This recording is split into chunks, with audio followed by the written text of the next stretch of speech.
My first reading in this 4th of July series was about the Great Crisis that was the Great Dust Storm, part of the Great Depression. My second selection is words of comfort and explanation of the banking crisis, the first fireside chat delivered by Franklin Roosevelt. It's interesting that to me you can replace banking crisis with coronavirus pandemic throughout this, and you'd get the speech that the current occupant of the White House should have delivered, but didn't. I want to talk for a few minutes with the people of the United States about banking. With the comparatively few who understand the mechanics of banking, but more particularly with the overwhelming majority who use banks for the making of deposits and the drawing of checks, I want to tell you what has been done in the last few days, why it was done, and what the next steps are going to be. I recognize that the many proclamations from state capitals and from Washington, the legislation, the Treasury regulations, etc., counts for the most part in banking and legal terms, should be explained for the benefit of the average citizen. I owe this in particular because of the fortitude and good temper with which everybody has accepted the inconvenience and hardships of the banking holiday. I know that when you understand what we in Washington have been about, I shall continue to have your cooperation as fully as I have had your sympathy and help during the past week. By the afternoon of March 3rd, a week ago last Friday, scarcely a bank in the country was open to do business. Proclamations temporarily closing them in whole or in part had been issued by the governors in almost all the states. It was then that I issued the proclamation providing for the nationwide bank holiday, and this was the first step in the government's reconstruction of our financial and economic fabric. The second step was the legislation promptly and patriotically passed by the Congress, confirming my proclamation and broadening my powers, so that it became possible, in view of the requirement of time, to extend the holiday and lift the ban of that holiday gradually. This law also gave authority to develop a program of rehabilitation of our banking facilities.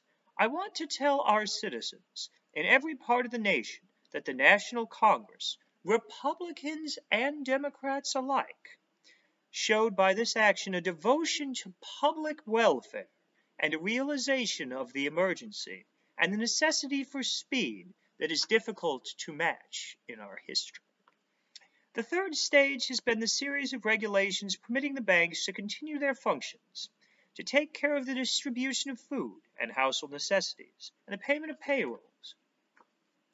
The bank holiday, while resulting in many cases in great inconvenience, is affording us the opportunity to supply the currency necessary to meet the situation.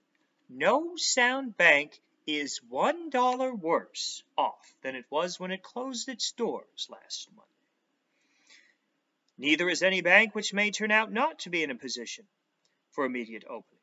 The new law allows the 12 Federal Reserve banks to issue additional currency on good assets, and thus the banks which reopen will be able to meet every legitimate call. The new currency is being sent out by the Bureau of Engraving and Printing in large volume to every part of the country. It is sound currency because it is backed by actual good assets. A question you will ask is this: why are all the banks not to be reopened at the same time? The answer is simple.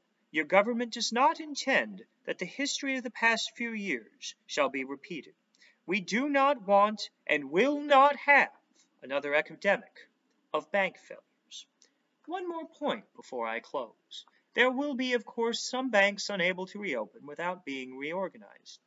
The new law allows the government to assist in making these reorganizations quickly and effectively, and even allows the government to subscribe to at least a part of the new capital, which may be required.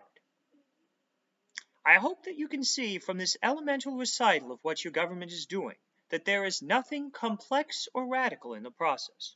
We had a bad banking situation. Some of our bankers had shown themselves either incompetent or dishonest in their handling of the people's funds.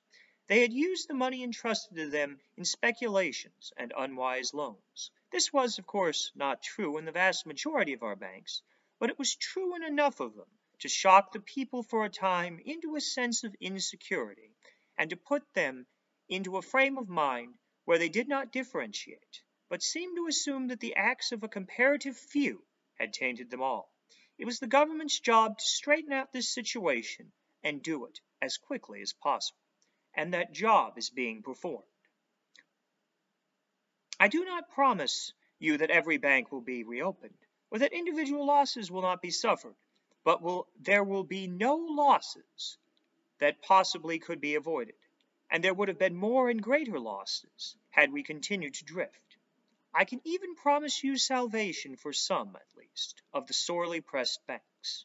We shall be engaged not merely in reopening sound banks, but in the creation of sound banks through reorganization. It has been wonderful to me to catch the note of confidence from all over the country.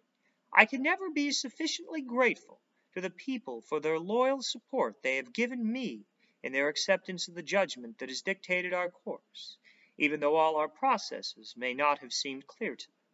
After all, there is an element in the readjustment of our financial system more important than currency, more important than gold, and that is the confidence of the people.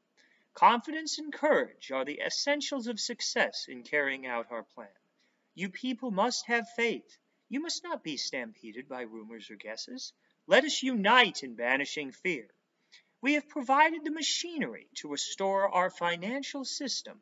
It is up to you to support and make it work. It is your problem no less than it is mine. Together, we cannot fail.